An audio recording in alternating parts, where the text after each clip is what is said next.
Hi everyone, I'm Hayley and welcome back to What the Film School. For today's video, I'm going to tell you the top 10 mistakes I made in film school. So let's get started.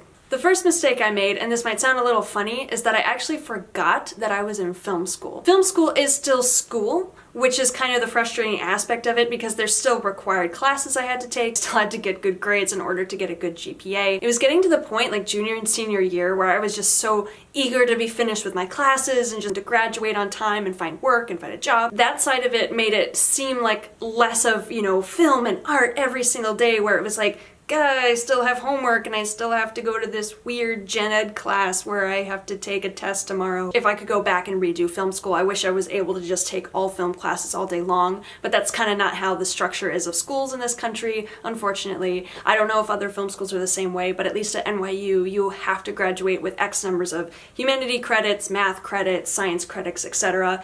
So because of that, it was film school and a little bit of extra. The second mistake I made, kind of going along with having to do all the homework, is I actually put a back seat to projects that I wanted to do for myself. Because I was doing the student thing full-time and also doing internships part-time, I kind of felt like I didn't really have a lot of room to do things for myself. I'd get home at the end of the day at like 8 o'clock or later, and I would have just no time to do anything, or I'd have to do homework, or I'd just be exhausted and not really wanting to do anything. So things that I ultimately wanted to do, like shooting movies in my spare time, shooting short films, even doing YouTube, writing scripts, all that stuff, just felt like it was gonna happen later and later, and it felt like it was just becoming a chore for me. The third mistake I made was not forming stronger relationships with my professors. I had a few professors that I really liked, and I met with them maybe 1 or 2 times. It wasn't enough of a relationship bond that I wish I had formed, because by the time I graduated, I realized I hadn't really had coffee with any of them, or I hadn't,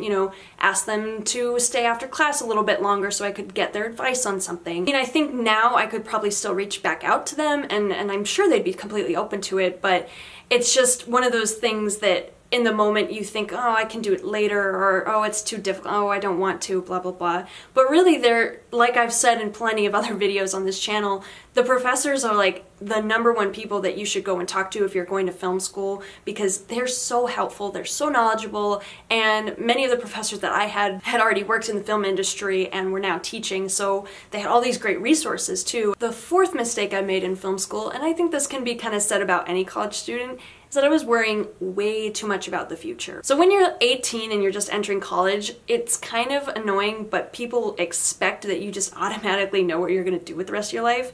And like assuming that you go into film school because you want to pursue film and that's your plan to do that, and that's great that you know that. But to be completely honest with you, actually, most of the people that I was going to school with, at least from freshman year to senior year, a lot of them didn't really know in the film industry what they wanted to do. I went into film school knowing I wanted to be a director. I immediately knew that that was not something that I could do right out of graduation unless I got super, super lucky. And what I didn't realize would happen though by going to film school is that I kind of figured out other paths that I really enjoyed, like producing people's films or shooting short form content or making music videos or commercials. I didn't realize that these were other paths I could take, and so when I got closer to graduation, I realized how many different things that I could possibly be doing, and that was just kind of a matter of me deciding which one was the one I was actually interested in. And a lot of it is trial and error too. I know a lot of people that wrote scripts for projects they wanted to make, and then when they'd get out there and actually direct them with the cast and the crew and everybody, they realized they hated directing, but they loved writing. So that's one of those things that it's definitely worth trying a little bit of everything, and again, not getting too concerned because you're not stuck in one thing forever. If yesterday you decided you wanted to be an editor, but today you decided you want to be a director, you can do both, or you can do one or the other. Things constantly change, and worrying about the future, like I said, at a very young age is kind of silly. You can plan for things as much as you want, and you can have your end goal, but at the end of the day, life's kind of random, and you never know what's gonna happen. The fifth mistake I made in film school was getting way too concerned with what everybody else was doing. I definitely knew going into NYU that things would be competitive, and I was kind of prepared for that, but what I wasn't really prepared for that nobody really told me is that you can't compare yourself to the other film students at school. Now you may think, oh, that's probably just a given, that's kind of obvious. Say you're applying for something at NBC, right? Everybody and their mother wants to work for NBC, it seems like. So say you've got, you and then your classmate, and you both apply for the same NBC internship, and your classmate gets it and you don't. That's kind of frustrating. I mean, I was always feeling like people were getting these really exciting jobs and internships all over the place, and I was like, I'm working for a company nobody's heard of. Like, for the one person that gets that really cool internship, there's like 3,000 other people that didn't, right? So yeah, it kind of sucks to be in the 3,000 that didn't, but you never know that maybe along the lines you'll be the one that's getting the cool internship at some point. What frustrated me most about comparing myself to others at film school was just that this like spiral thinking of like, well, they're getting the NBC thing, then they're gonna get this other cool thing, then this other cool thing, and then they're gonna be successful, and then blah blah blah. And you know, you kind of have to just focus on what you're doing. I think the people that ended up getting those internships at the big companies are the ones that networked with people that already worked there, or they got one-on-one help from a professor who had a connection there, or they talked to the internship representative that we had at school. Any one of those things. Definitely that was something I could have improved upon, and also just being more satisfied with the work that I was doing and feeling proud of myself and like I was doing a good job. That kind of ties into my number 6 mistake, which is assuming that there's only one way to make it in the film industry. People will tell you if you're going into film or you're going to film school that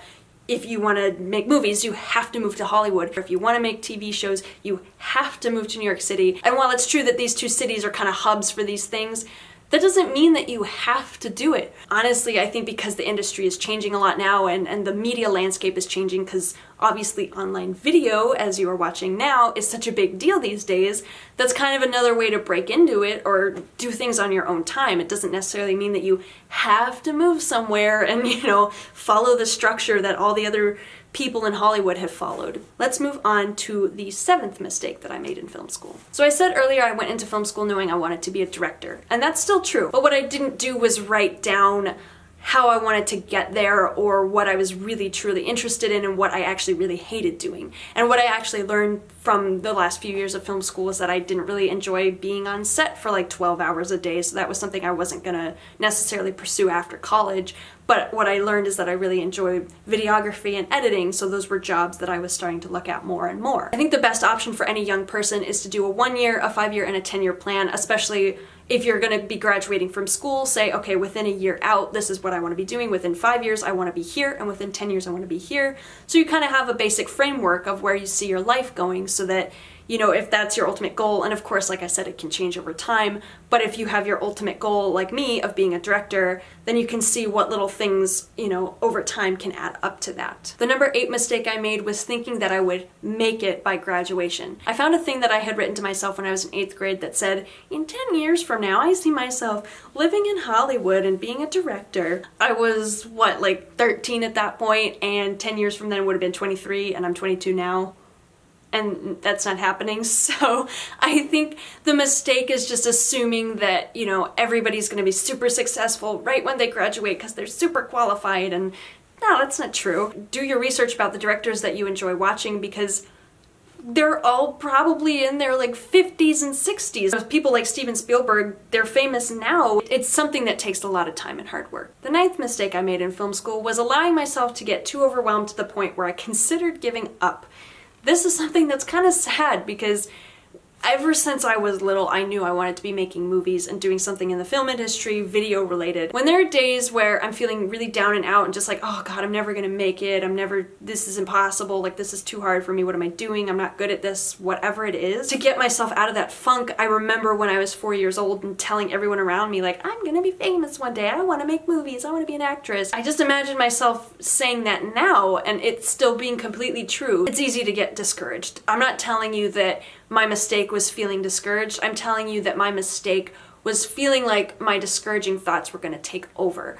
And it's something that is challenging, as any artist would tell you, but it's something that you really have to fight to overcome. You just got to keep reminding yourself that yes, you can do it and you cannot give up on it. And my number 10 mistake from film school, and I say this in all my videos and you're all going to get so sick of me saying it, but just don't procrastinate anything. If there's something you want to do, whether it's a job you're applying for, meeting with a professor, going to a panel, going to do this, going to do that, don't procrastinate on it. And I'm gonna sound like Shia LaBeouf in that one video, just do it. All the time that you're procrastinating or putting off something that you are generally that you would generally enjoy doing that's going to benefit you in the long run. Like, you have to force yourself to do it. That's so important. So that concludes my 10 mistakes from film school. I hopefully will do a 10 successes from film school to follow this, just so we have a little bit more positivity on this channel. Thank you so much for watching today. I hope you enjoyed my video, and if you did, definitely subscribe and definitely press the bell icon to get notified whenever I post a video. And definitely don't forget to check my website, w2filmschool.com, where I post some random blogs about stuff.